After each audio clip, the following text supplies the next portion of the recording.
Hello friends, welcome to Honey GS Academy daily current affairs with GS link.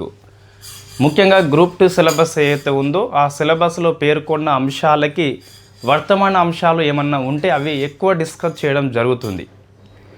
రెండు ఉపయోగాలు, ఒకటి ఎక్కువ సార్లు ఏపీపీఎస్సి లేదా టీజీపీఎస్సి యూపీఎస్సి అనేది ఈ current economy, current polity, current science and technology మీద ఎక్కువ ఫోకస్ చేస్తుంది. అట్లా క్వశ్చన్స్ కవర్ అవుతాయి. సెకండ్ది, మన జిఎస్ ప్రిపరేషన్లో ఏమైనా లోపాలు ఉన్నట్లయితే, ఏమైనా గ్యాప్స్ ఉన్నట్లయితే అవి ఇక్కడ ఫుల్ఫిల్ అవుతున్నాయి.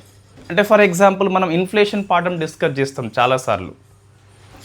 సో అందులో కొన్ని పదాలు ఆ అంశం వార్తల్లో ఉన్నందుకు ఆ క్వశ్చన్ అడుగుతాడు, బట్ ఆ టర్మ్ అనేది మన రెగ్యులర్ సిలబస్లో ఉండదు. సో అటువంటి మనకి జిఎస్ లింకప్తోని డిస్కస్ చేసినప్పుడు కవర్ అవుతాయి. సో అది గుర్తుపెట్టుకోవాలి. ముఖ్యంగా గ్రూప్ 2 సిలబస్కి ఎందుకు ఇంపార్టెన్స్ ఇస్తున్నాము అంటే, group 2 is the mother of all exams అని చెప్పడం జరుగుతుంది. సో మనం ఫస్ట్ చూసుకున్నట్లయితే, so 1 May and 2 May discuss చేస్తున్నాం. సో డే ఆఫ్ ఇంపార్టెన్స్ 2 మే ఏమీ లేదు. సో 1 మే ఉందండి. తెలంగాణ, ఏపీ లోకల్ అంశాలు కూడా మనకు కవర్ చేయడం జరుగుతుంది మంత్లీ వైజ్. ఏప్రిల్ మంత్ అయిపోయింది మనకు, దాని మీద వీడియో చేద్దాం. మీ ఎకనమీ సిలబస్ ఏదైతే ఉందో సిలబస్లో ఉన్న చాప్టర్ వైజ్ అంశాల వారిగా డిస్కస్ చేద్దాం. ఏపీ వాళ్ళకి ఒక వీడియో, తెలంగాణ వాళ్ళకి ఒక వీడియో వస్తుంది.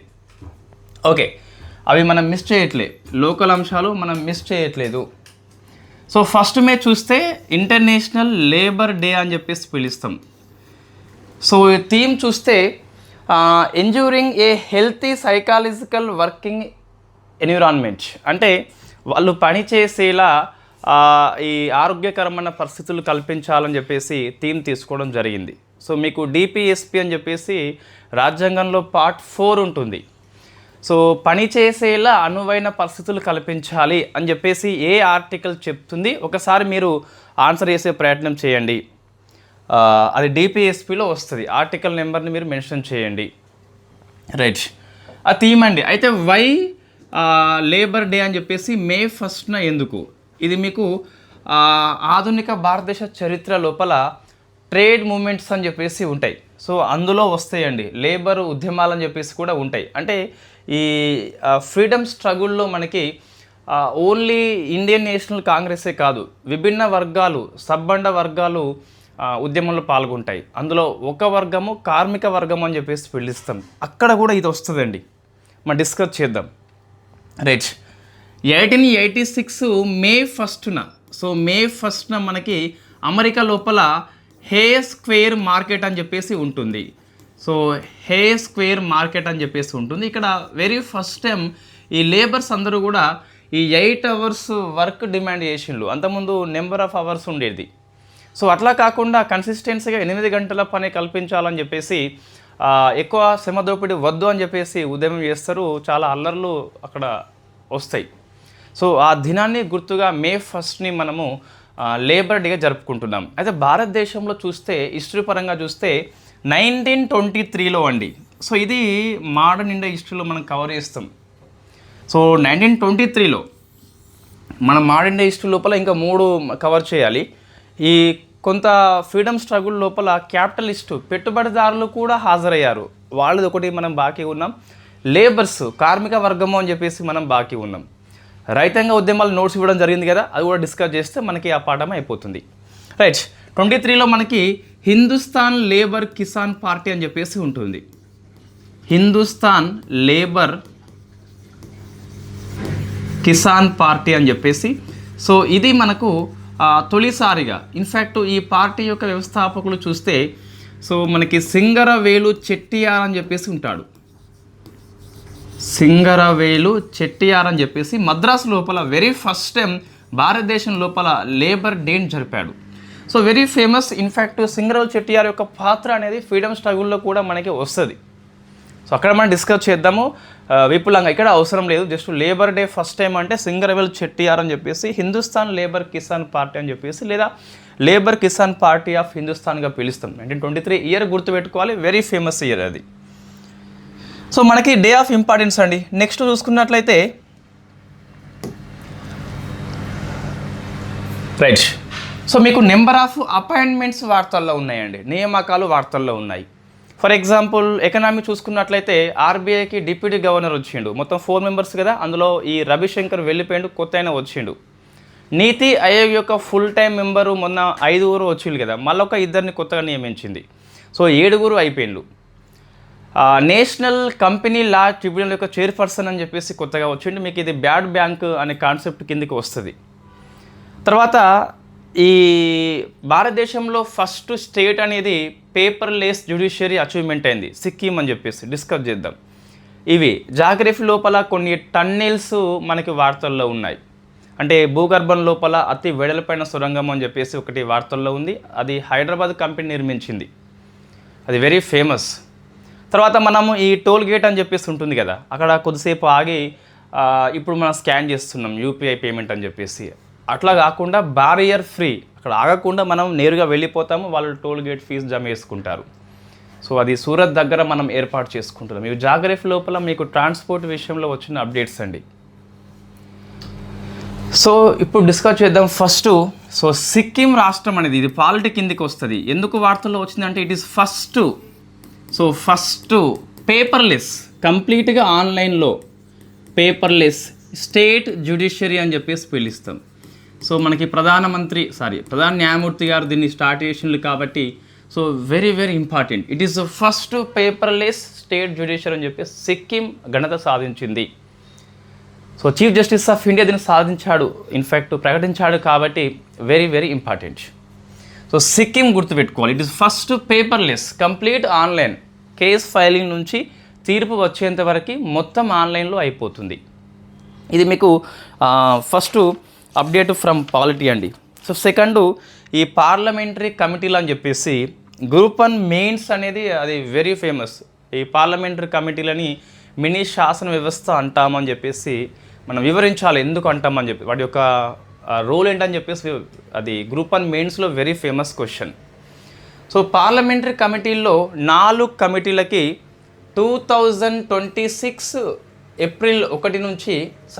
మే 1 నుంచి 2027 ఏప్రిల్ 30 వరకు ఈ ఇయర్ గాను 4 కమిటీల చైర్పర్సన్ని లోక్సభ స్పీకర్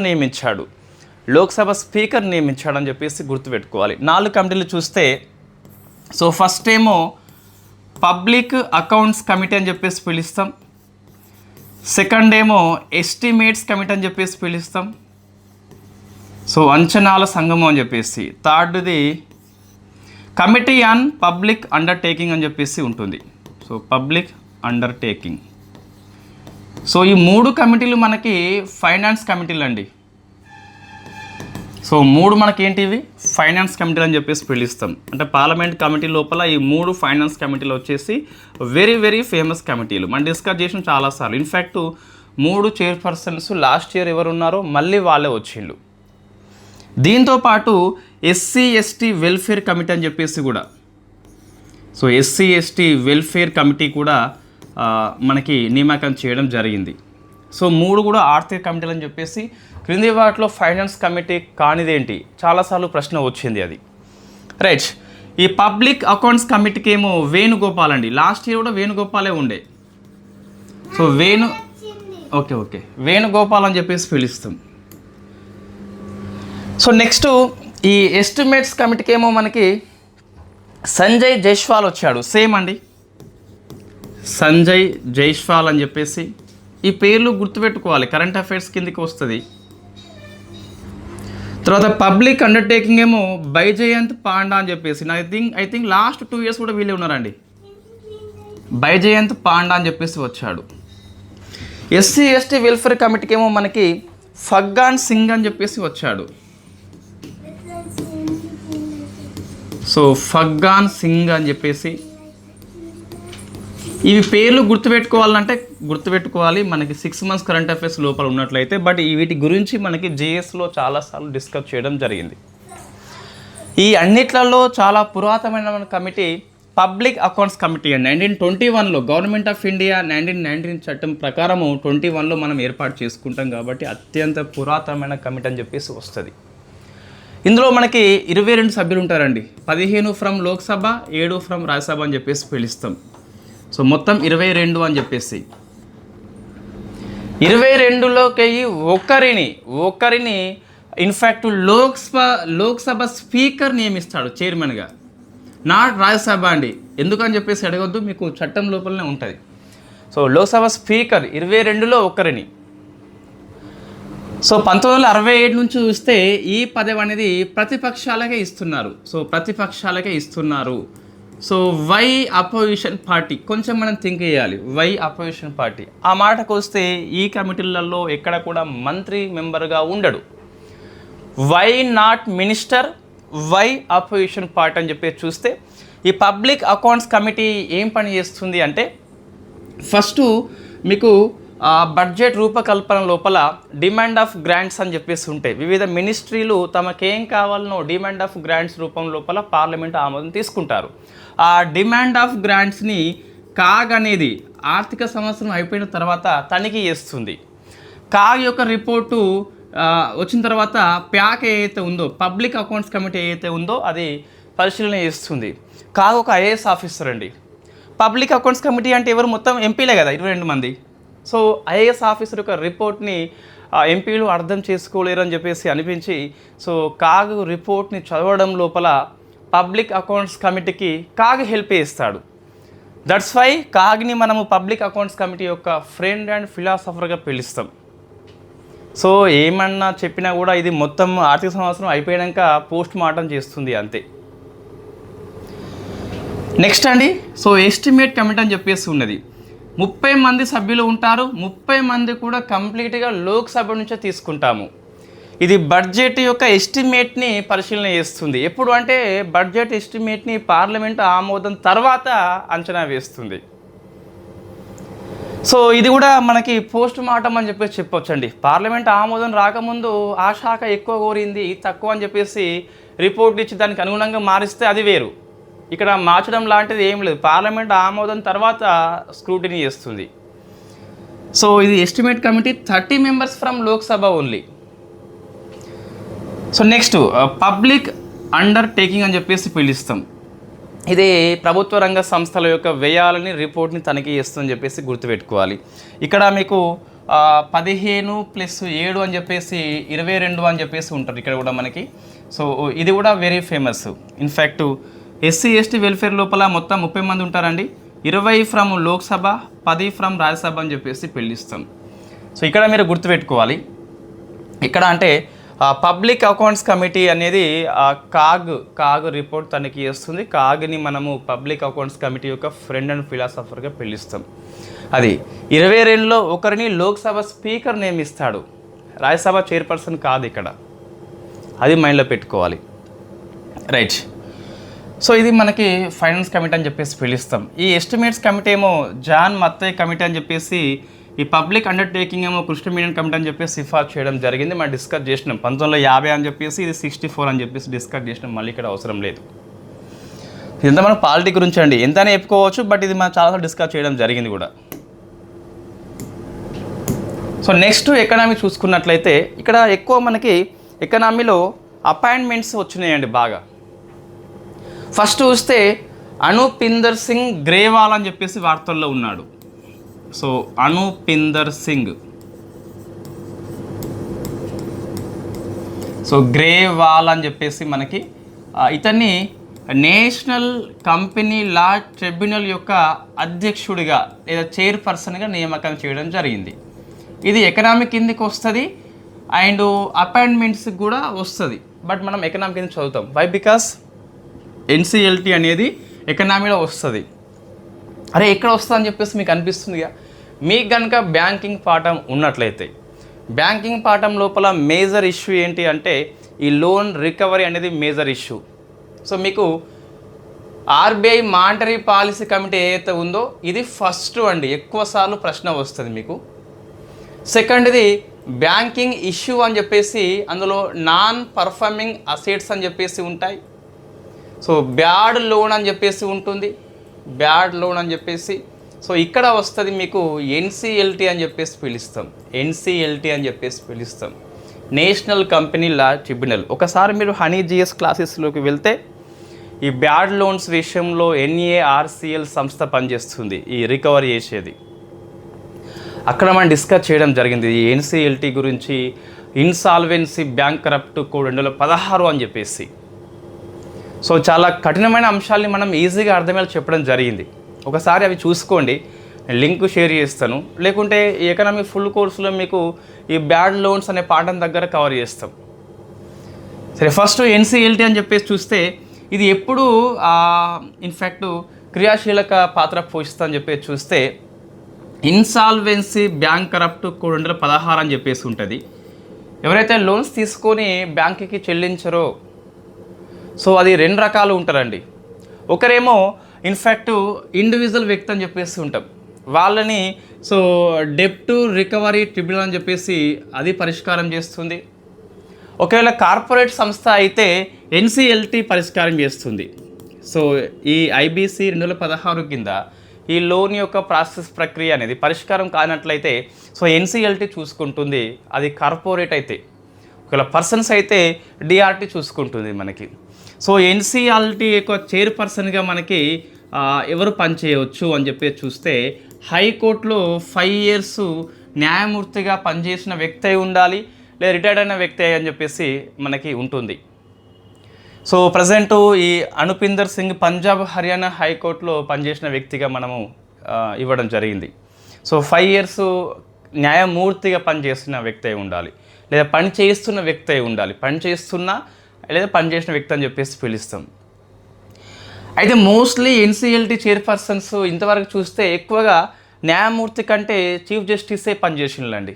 ఇతను ఫస్ట్ పర్సన్ ఫ్రమ్ జడ్జ్ అన్నట్టు. నేను చెప్పేది ఏంటంటే జనరల్లీ హైకోర్టు న్యాయమూర్తి తీసుకుంటాం మనం.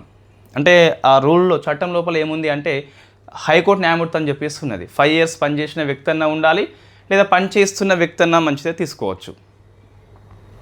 అయితే మోస్ట్లీ చైర్పర్సన్స్ అందరూ సీజేలే ఉన్నారు ఇంతవరకు చూస్తే. ఇతను first person from the high court అని చెప్పేసి పిలుస్తాం, అంటే జడ్జిగా ఉండి ఫస్ట్ పర్సన్ అన్నట్టు. ఈ పదవకాలం 5 years అన్న ఉంటుంది, లేదా 67 ఏళ్ల వయసు అనేది ఏది ముందు వస్తే అది అప్లికేబుల్ అవుతుంది. ఇంకోటి ఎన్సిఎల్టీ ఎప్పుడైతే తీర్పు చెప్పిందో దీని యొక్క తీర్పుని మనము నేషనల్ కంపెనీ లా అప్పీలేట్ ట్రిబ్యునల్ లోపల అపీల్ చేసుకోవచ్చు మనం. ఇక్కడ చైర్పర్సన్ ఏమో సుప్రీంకోర్టు జడ్జిగాన్నా ఉండాలి, లేదా హైకోర్టు యొక్క సీజేగాన్నా ఉండాలి. ఇది సీజే అనేది ఇక్కడ మనకు వర్తింపజేస్తాం. బట్ ఇక్కడ కూడా ఇన్ని రోజులు హైకోర్టు యొక్క సీజేలే ఉన్నారు. వెరీ ఫస్ట్ టైం సీజే కాకుండా మామూలు న్యాయమూర్తి వచ్చాడు. సో ఇది గుర్తుపెట్టుకోండి. దీన్ని మనము ఎన్సిఎల్టీని కంపెనీ యాక్ట్ 2013 కింద 2016లో ఏర్పాటు చేసుకోవడం జరిగింది. ఎన్సిఎల్టీ ఏం పని చేస్తుందంటే లోన్ రికవరీ ప్రక్రియను చూస్తుంది అన్నట్టు. ఎవరిది కార్పొరేట్ వాళ్ళే చూస్తుంది, ఇండివిజువల్ వాళ్ళే చూడదు. సో మనకి ఐబీసీ కోడ్ అంటే ఏంటి, ఎన్ఏఆర్సిఎల్ సంస్థ అంటే ఏంటి, బ్యాడ్ లోన్ రికవరీ ఎలా చేస్తారని చెప్పేసి మనము ఇన్ఫ్యాక్ట్ డిస్కస్ చేసినాం హనీ జిఎస్ క్లాసెస్ లోపల. మీరు కరెంట్ ఇష్యూ అని చెప్పేసి ఒక ప్లేలిస్ట్ ఉంటుంది, ఎకనామీ అని చెప్పేసి. అందులో వెళ్తే మీకు ఈ ఐబీసీ కోడ్ ఒక వీడియో ఉంది, ఎన్ఏఆర్సిఎల్ సంస్థ అని చెప్పేసి ఒక ఉంటుంది. ఇవి రెండు కూడా మీకు బ్యాడ్ లోన్స్ ఎన్పిఏ కిందకి వస్తాయండి.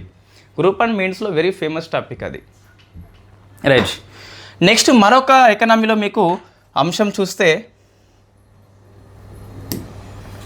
సో ఆర్బీఐ యొక్క డిప్యూటీ గవర్నర్లు మొత్తం 4 ఉంటారు. అందులో రవిశంకర్ వెళ్ళిపోయిండు. రవిశంకర్ ప్లేస్లో మనకి వచ్చింది రోహిత్ జైన్ అండి. ఇది ఎకనామీ కిందకే వస్తుంది, బట్ అంతగా అవసరం లేదు మనకి. జనరల్లీ ఆర్బీఐ యొక్క గవర్నర్ కావచ్చు, డిప్యూటీ గవర్నర్స్ కావచ్చు, మనకి క్యాబినెట్ కమిటీ అండ్ అపాయింట్మెంట్స్ అని చెప్పేసి నియామకం చేస్తుంది. 4 members ఉంటారు. 4 membersలో రవిశంకర్ అని చెప్పేసి వెళ్ళిపోయిండు. రవిశంకర్ ప్లేస్లో వచ్చింది రోహిత్ జైన్ అని చెప్పేసి గుర్తుపెట్టుకోవాలి. తర్వాత నీతి ఆయోగ్ మనకి వార్తల్లో ఉన్నదండి. సో మొన్న మనం డిస్కస్ చేసినాము 5 full time members అని చెప్పేసి.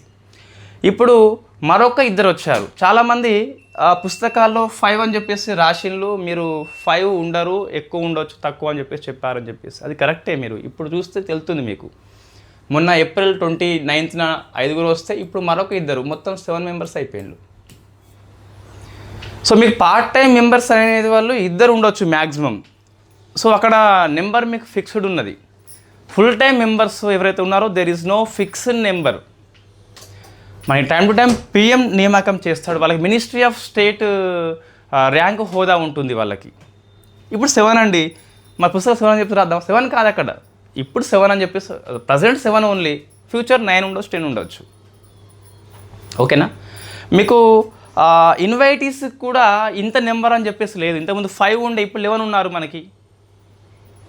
అంటే మీకు నోట్స్లో ఉన్నదానికి బయట మనం అప్లికేబుల్ చేసుకోవాలి. సాటిస్ఫై చేస్తే అది కరెక్ట్, లేకుంటే కాదు. ఇప్పుడు నీతి ఆయోగ్లో ఫుల్ టైం మెంబర్ ఎంతమంది అని చెప్పేసి అడిగితే ప్రస్తుతం 7 అని చెప్పేసి కరెక్టు. 7 అంటే తప్పు అది. ఓకే, సో ఇప్పుడు ఇద్దరు వచ్చిన వాళ్ళు ఎవరు అంటే బాలసుబ్రహ్మణ్యం ఒకడు, జోరం అనియా అని చెప్పేసి మరొకరు. సో బాలసుబ్రహ్మణ్యం అండ్ జోరం అనియా అని చెప్పేసి. సో మొన్నటి వాళ్ళు కూడా గుర్తుపెట్టుకోవాలి, వై బికాస్ అది మొన్ననే కాబట్టి. సో ప్లస్ ఇంకా 5 అవసరం అండి. ఒకనే అంతకుముందున్న వ్యక్తి రాజీవ్ గౌబా అని చెప్పేసి పిలుస్తాం. సో రాజీవ్ గౌబా లేదా గాబా అని చెప్పేసి, కేవి రాజు అని చెప్పేసి, గోవర్ధన్ దాస్ అని చెప్పేసి, అభయ్ కరణ్ దికర్ అని చెప్పేసి, ఎం శ్రీనివాస్ అని చెప్పేసి మొత్తం 7 పనిచేస్తున్నారు. 7 పేర్లు బై హార్ట్ చేయకండి, మీరు చూస్తే ఐడెంటిఫై చేయాలి. సబ్జెక్ట్ కాన్సెప్ట్ని గుర్తుపెట్టుకోవాలి, అర్థం చేసుకోవాలి, అవగాహన చేసుకోవాలి, అప్లికేషన్ చేసుకోవాలి. ఇటువంటి బిట్లు ఏమైతే ఉంటాయో వాటి జస్ట్ చూసి ఇది ఎగ్జామ్ హాల్లో గుర్తుపెట్టాలి అంతే. సో ఇప్పుడు ఎంతమంది పనిచేస్తారనే కాన్సెప్ట్ నీకు అర్థం కావాలి, కానీ వాళ్ళు ఎవరు అని చెప్పేసి నువ్వు ఎగ్జామ్ టైంలో చదువుకోవచ్చు. సో మీకు ఇక్కడ చాలామందికి ఇది ఒక డౌట్ అండి, ఇది గ్రూప్ 2 ఎంపీపీఎస్ వాళ్ళకి. టీజీపీఎస్ వాళ్ళకి డౌట్ ఎప్పుడు రాదు అది, వై బికాస్ ఎకనామిక్ సిలబస్లో ఉంది, కరెంట్ అఫైర్స్ కూడా మీకు గ్రూప్ 2 ఎగ్జామ్లో ఉంది. సో వీళ్ళకి ఏంటి అంటే గ్రూప్ 2 మెయిన్స్లో ఎకనామీ ఉంది, మెయిన్స్లో కరెంట్ అఫైర్స్ లేదు. ఇప్పుడు కరెంట్ అఫైర్స్ వస్తే రావంటే ఎకనామిక్ కరెంట్ అఫైర్స్ వస్తాయి. ఎకనామిక్ కరెంట్ అఫైర్స్ ఏం వస్తాయి అంటే 2 రకాలు. మళ్ళీ ఎందుకు చెప్తున్నా, డౌట్ ఇది చాలామందికి. సో 2 రకాలండి. ఒకటేమో సిలబస్ ఏదైతే సిలబస్లో ఉన్నదానికి అప్డేట్స్, జస్ట్ సిలబస్లో లేదు, ఓన్లీ అది జస్ట్ ఒక అంశం అంతే. సో సిలబస్లో ఉన్నదానికి అప్డేట్స్ అంటే మళ్ళీ ఇవి 2 రకాలండి. ఒకటేమో ఓన్లీ ఇటువంటి అపాయింట్మెంట్స్, ఇది నాట్ అప్డేట్ అండి మీకు, నేను చెప్పేది వాస్తవమే. ఇంకోటి సిలబస్లో దానికి అప్డేట్స్ అని చెప్పేసి ఉంటాయి. సో అప్డేట్స్ అంటే మార్పులు. ఇప్పుడు నీతి ఆయోగ్ యొక్క 5ని 7 చేయలే, ఇప్పుడు 7 వచ్చింది, కానీ ఆ కూర్పు ఏదైతే ఉందో దాన్ని మార్చినప్పుడు అది అప్డేట్. అది ఈ NITI Aayog CEO in fact vice chairperson ఇప్పుడు మొన్న అశోక్ కుమార్ లాహిర్ అని చెప్పేసి వచ్చిండు, CEO నిధి చిబ్బర్ అని చెప్పేసి వచ్చిండు. అవన్నీ పేర్లు జస్ట్ మనకి. నీతి ఆయోగ్ అట్లనే ఉన్నది, మెంబర్స్ వేరేటోళ్ళు వచ్చిండ్రు. ఏది బాగా గుర్తుపెట్టుకోవాలి అంటే ఈ అపాయింట్మెంట్స్ అనేది 6 months సరిపోతుంది. ఆ అప్డేట్స్ ఏవైతే ఉంటాయో అప్డేట్స్ని, ఫర్ ఎగ్జాంపుల్ PM స్వనిధిలో మార్పులు వచ్చినాయి కదా, ఆ మార్పులు నువ్వు ఎప్పుడైనా చదవాల్సిందే. అది 1 year అప్డేటా 2 years సంబంధం లేదు మనకి. PM స్వనిధులు PM ఇంటర్న్షిప్ స్కీమ్లో మార్పులు వచ్చినాయి. UG PG ఫైనల్ ఉన్నవాడు ఎలిజిబుల్, ఇంతకుముందు ఎలిజిబుల్ కాదు. అటువంటిది నువ్వు ఏ ఇయర్లో ఎగ్జామ్ రాసినప్పటికీ ఆ అప్డేట్ చదువుకోవాల్సిందే. స్కీమ్లో వచ్చిన మార్పులు అవి. ఈ స్కీమ్ ఏమైనా హైయెస్ట్ రికార్డు ఈ స్టేట్ అని చెప్పేసి అటువంటివి వచ్చినప్పుడు మళ్ళీ అది వేరే కరెంట్ అఫైర్స్. అది ఇవి 2 రకాలు మనకి. ఓకే అండి. సో ఇది ఎకనామీ మనకు. సో నెక్స్ట్ చూస్తే డిఫెన్స్ అండి. సో INS మహేంద్రగిరి అని చెప్పేసి ఇది మనం డిస్కస్ చేసినాము 27 సార్లు కనీసము. ప్రాజెక్టు 17A అని చెప్పేసి చాలాసార్లు మనకు వచ్చిందండి. Okay, so INS Mahendragiri.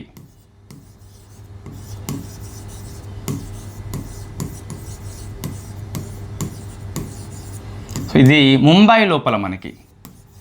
So Mumbai లోపల ఇండియన్ నేవీకి అప్పగించారు, అంటే కమిషన్ చేయడం జరిగింది. సో ఇట్ ఈస్ కమిషన్ అని. It is 6th frigate. ఇది ఏంటి, ఫస్ట్ ఒక ఫ్రిగేట్, ఇది చిన్నపాటి యుద్ధ నౌక. సో మీకు డెస్ట్రాయర్స్ అని చెప్పేసి ఉంటాయి, అవి విధ్వంస నౌకలు అని చెప్పేసి, అవి నేరు యుద్ధంలో పాల్గొంటాయి. ఈ ఫ్రిగేటు చిన్నపాటి యుద్ధ నౌక, కోర్వెట్ ఇంకా చిన్నదని చెప్పేసి పిలుస్తాం. సో ఇది ప్రాజెక్టు 17Aలో 6వది అండి, 6వది. ఈ మహేంద్రగిరి అని చెప్పేసి ఒక శిఖరం పేరు మనకి. ఇది తూర్పు కనుమల్లో ఉంటుంది, ఒడిషా అని చెప్పేసి రాష్ట్రం పేరు గుర్తుపెట్టుకోవాలి. సో మీకు 17Aలో మొత్తం 7 ఉంటాయండి. సో 7 మనం డిస్కస్ చేసినాం. ఒక 4 ఏమో ముంబైలో ఉన్న మజగావ్ డక్యార్డ్ అని చెప్పేసి నిర్మిస్తుంది. ఒక మూడింటినేమో కోల్కత్తాలో ఉన్న గార్డెన్ రిచ్ షిప్ బిల్డర్స్ అని చెప్పేసి నిర్మిస్తుంది. కనీసం కరెంట్ అఫైర్స్ మనం స్టార్ట్ చేసినప్పటి నుంచి 27 సార్లు డిస్కస్ చేయడం జరిగింది 517A గురించి. డిఫెన్స్ స్పేస్ రిపీట్ అవుతూ ఉంటాయి. అందుకే డిఫెన్స్ మీద మనకు ఒక 2.5 అవర్స్ వీడియో ఉంటుంది యూట్యూబ్ లోపల. సో అది చూస్తే మీకు 50 ఏళ్ళ వరకు అవే ఉంటాయండి అప్డేట్స్ దాదాపు. సో మీకు మజగావ్ డక్యార్డ్ 4 కదా. సో 4 కంపల్సరీ నోటికి రావాల్సిందే. Why? Because it is not current affairs, it is part of your syllabus. So ఒకటి నీలగిరి అని చెప్పేసి ఇట్ ఈస్ ఫస్ట్ కాబట్టి ఈ నీలగిరి క్లాస్గా పిలుస్తాం. ఇప్పుడు మహేంద్రగిరి అనేది ఏ క్లాస్ అండి? నీలగిరి. ఎందుకంటే ఈ ప్రాజెక్ట్ లోపల ఇది ఫస్ట్ది కాబట్టి మిగతా 6 కూడా దీన్ని పోలి ఉంటాయి కాబట్టి ఒక తరగతిగా మనం పేర్కొంటాం. సో నెక్స్ట్ ఉదయగిరి అని చెప్పేసి రెండవది అది. సో ఉదయగిరి అని చెప్పేసి ఉంటుంది, ఉదయగిరి అని చెప్పేసి. మూడవది తారాగిరి అని చెప్పేసి.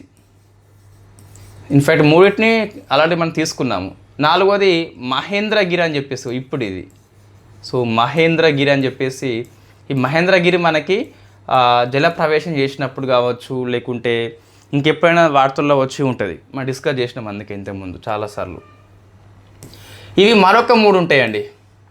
సో ఒకటి హిమగిరి అని చెప్పేసి పిలుస్తాం, హిమగిరి అని చెప్పేసి. వింధ్యాగిరి అని చెప్పేసి ఉంటుంది, వింధ్యాగిరి అని చెప్పేసి. ఇది దునాగిరి అని చెప్పేసి పిలుస్తాం.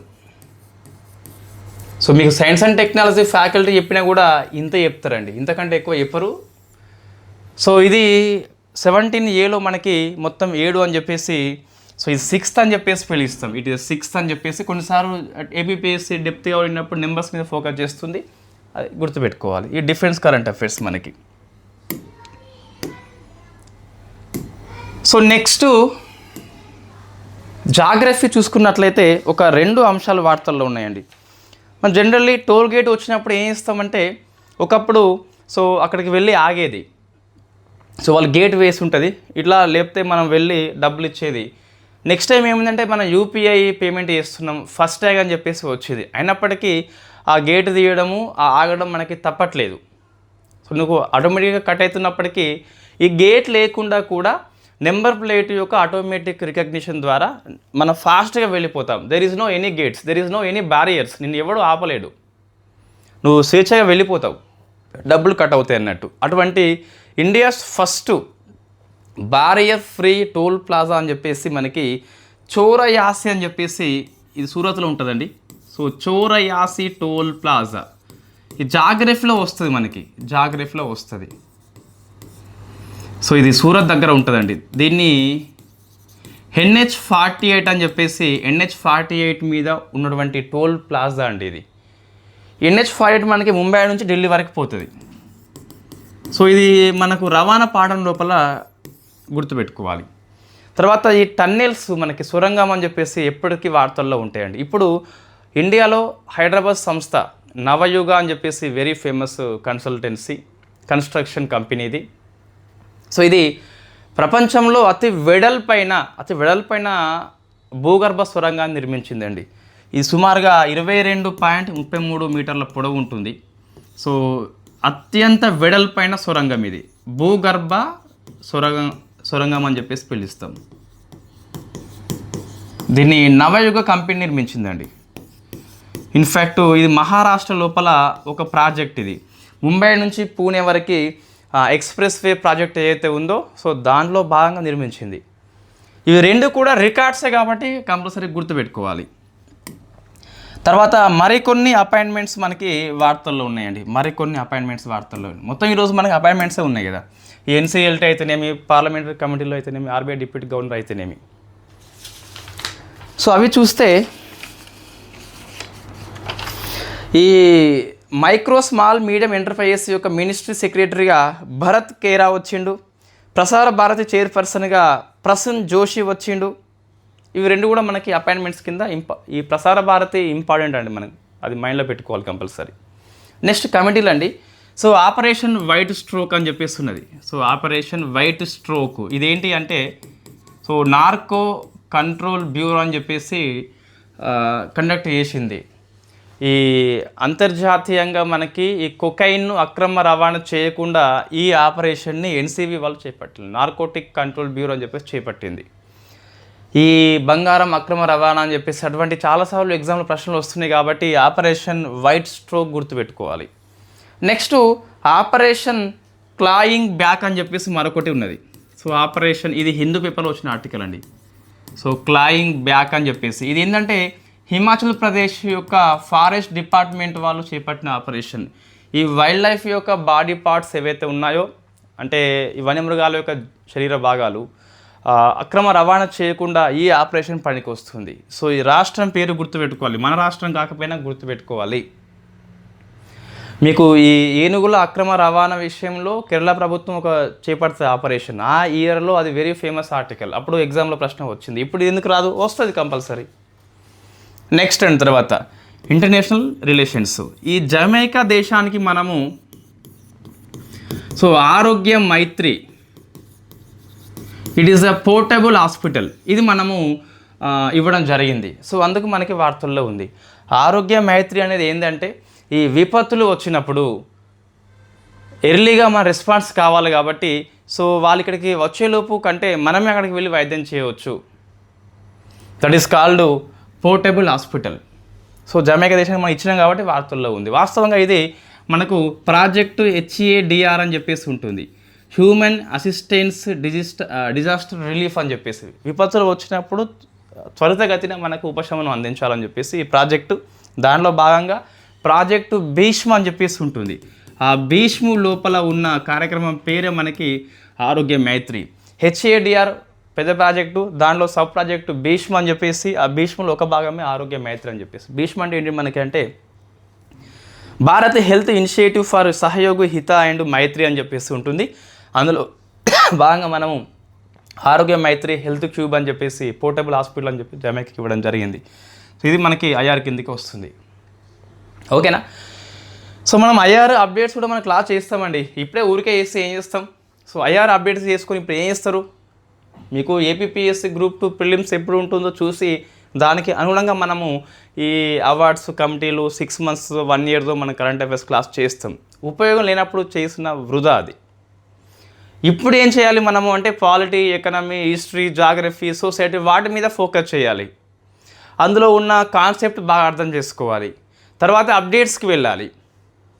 సో అప్డేట్స్ ఎప్పుడు వెళ్ళాలంటే నీకు సర్టెన్ డేట్ అని చెప్పేసి ఎగ్జాము సంస్థ అనౌన్స్మెంట్ చేస్తుంది, అప్పుడు అప్డేట్స్కి వెళ్ళాలి. ఎంత అప్డేట్స్ వెళ్ళాలి, 1 year 2 years అట్లా కాదు. నువ్వు చివరిసారి ఎప్పుడు అప్డేట్ చేసుకున్నావో ఆ రోజు నుంచి మళ్ళీ ఇంతవరకు అప్డేట్ చేసుకోవాల్సిందే. నీ కాన్సెప్ట్ కరెక్ట్గా వస్తే, అంటే స్టార్టింగ్ పోర్షన్ కరెక్ట్గా వస్తే దీనికి అప్డేట్ చాలా తక్కువ ఉంటాయండి, చాలా తక్కువ ఉంటాయి అప్డేట్స్ అంటే. సో నీ కాన్సెప్ట్ వచ్చినప్పుడు ఇది ఒక 80% ఉంటుంది. దీనికి అప్డేట్స్ మనం కరెంట్ అఫైర్స్లో రోజు డిస్కస్ చేస్తున్నాము. నువ్వు కరెంట్ అఫైర్స్ క్లాస్ని సబ్జెక్ట్ వైజ్ ఫాలో అయినప్పుడు నీకు అప్డేట్స్లో అసలు ఇబ్బందే ఉండదు, ఇంకా చాలా వేగవంతంగా అయిపోతుంది. అప్డేట్స్ అంటూ ఎక్కడి నుంచో రావు, కరెంట్ అఫైర్స్ నోట్స్ నుంచే వస్తాయి, ఎకనామిక్ సర్వే కాకుండా. పాలిటీ అప్డేట్స్ అన్నీ పాలిటీ మనం డైలీ కరెంట్ అఫైర్స్ నుంచే తీసుకుంటాం మనం. ఇప్పుడు ఎగ్జాంపుల్ మనకి ఏది పార్లమెంటరీ కమిటీల చైర్పర్సన్ అని చెప్పేసి మనము నియామకం చేసుకున్నాం, అది కరెంట్ అఫైర్స్లో వచ్చింది. నేనే చేస్తున్న తర్వాత అప్డేట్స్ క్లాస్ చేసేటప్పుడు పార్లమెంట్ కమిటీలో హెడ్డింగ్ పెట్టుకొని 105 ఆర్టికల్ 118 ప్రకారం వీటికి రాజ్యాంగబద్ధ హోదా ఉందా అంటే ఉంది, 1 yearకి నియామకం చేస్తామని చెప్పేసి, మినిస్టర్స్ ఉండరని చెప్పేసి, proportional representation single transferable vote అని చెప్పేసి ఇట్లా మళ్ళీ చెప్తాను అంతే. ఫ్రమ్ కరెంట్ అఫైర్స్ నోట్స్ నుంచి మనం తీసుకుంటాము. ఒక ఎకనామీ మాత్రం, ఆర్థిక సర్వే మాత్రం ఒకటి వేరే చేస్తాం, కానీ మిగతా మొత్తం అన్నీ కూడా కరెంట్ అఫైర్స్ నుంచే తీసుకున్న అప్డేట్సే. స్టార్టింగ్ పోర్షన్ బాగా చదవండి, ఫస్ట్ కాన్సెప్ట్ని అర్థం చేసుకోండి. ఓకే అండి. సో ఇది May 1st and 2nd current affairs. So మనం 3rd ఈరోజు కదా, ఇన్ఫ్యాక్ట్ రేపు 3rd and 4th క్లాస్ చేద్దాం. So thank you very much.